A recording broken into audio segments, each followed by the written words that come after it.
네, 오늘 브리핑 시작하겠습니다. 지금 시장이 정말 정신없이 흔들리고 있는데요. 이 극심한 변동성의 원인을 딱 두 가지 축으로 나눠서 분석해 보겠습니다. 하나는 바깥에서 오는 지정학적 리스크, 다른 하나는 우리 내부의 인플레이션 데이터입니다. 지금 시장을 보면 참 이상한 점이 하나 있습니다. 뭐냐면 한쪽에서는 기업 실적이나 유동성 같은 펀더멘털은 굉장히 탄탄하거든요. 그런데 다른 한쪽에서는 보시다시피 시장이 정말 설명하기 힘들 정도로 위아래로 요동치고 있습니다. 바로 이 모순적인 상황, 이 간극이 왜 생기는지 한번 제대로 짚어보겠습니다. 자, 우선 시장의 기초 체력부터 한번 보시죠. 주가의 기본 공식, 다들 아시겠지만 유동성 곱하기 기업 이익이잖아요. 근데 지금 보면 글로벌 유동성은 거의 역대급으로 풀려 있고요. 반도체, 방산, 전력 같은 핵심 산업들은 이익 전망치가 계속 올라가고 있습니다. 그러니까 펀더멘털만 놓고 보면 지금처럼 단단할 데가 없다는 거죠. 그런데 이렇게 펀더멘털이 좋은데도 왜 시장은 불안할까? 그 첫 번째 원인이 바로 이 외부 요인입니다. 중동 리스크죠. 근데 이게 단순히 총 몇 번 쏘고 끝나는 단기전이 아니고요. 서로 경제적으로 누가 먼저 지치나 일종의 소모전 양상으로 가고 있다는 게 문제입니다. 이 소모전의 가장 핵심적인 지점이 바로 여기, 호르무즈 해협입니다. 전 세계의 원유가 지나다니는 길이잖아요. 여기가 만약에 막힌다? 이건 그냥 세계 경제의 대동맥이 막히는 게 아니라 숨통을 조이는 것과 똑같습니다. 지금 시장이 가장 두려워하는 지점이 바로 여기입니다.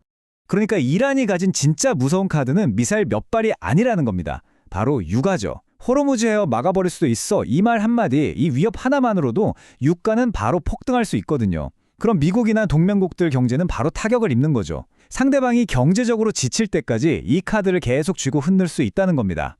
자, 그럼 이제 시선을 밖에서 안으로 우리 내부 문제로 돌려보겠습니다. 시장을 불안하게 만드는 또 다른 요인이죠. 바로 오늘 아침에 발표된 2월 소비자 물가지수 CPI 데이터입니다. 일단 헤드라인 숫자만 딱 보면요. 2.0% 상승. 괜찮네? 안정적이네? 이렇게 생각할 수 있습니다. 근데 사실 이 숫자 안에는 일종의 착시 효과가 숨어 있습니다. 우리가 진짜로 봐야 할 숫자는 바로 이겁니다.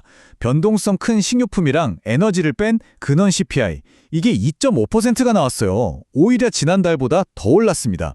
이게 뭘 의미하냐면 우리 경제 깊숙한 곳에 끈적끈적한 인플레이션 압력이 전혀 식지 않고 있다는 아주 명백한 신호입니다.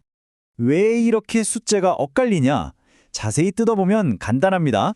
농산물 가격은 내려가면서 전체 물가를 억누르는 것처럼 보이게 만들었지만 진짜 문제는 개인 서비스 물가예요. 이건 전혀 꺾일 기미가 안 보입니다.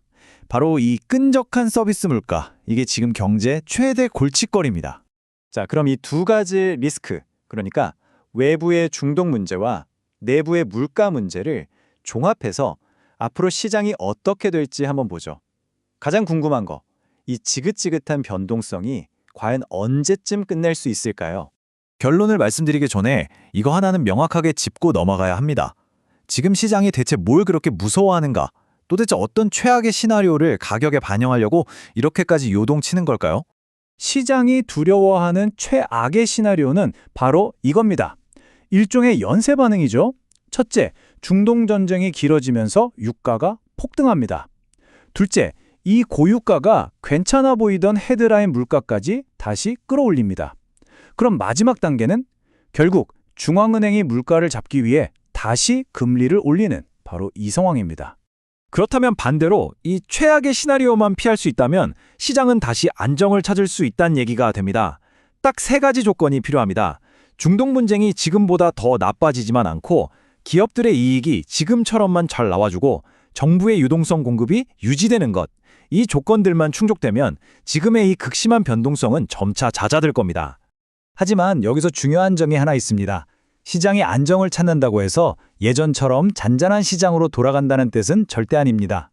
이 근본적인 불확실성 때문에 과거 평균보다는 훨씬 높은 수준의 변동성 자체가 앞으로 시장의 새로운 표준, 이른바 뉴노멀이 될 가능성이 아주 높습니다. 결론을 말씀드리겠습니다. 지금은 이 복잡한 시장을 헤쳐나가기 위해 그 어느 때보다 보수적인 리스크 관리가 필요한 시점입니다.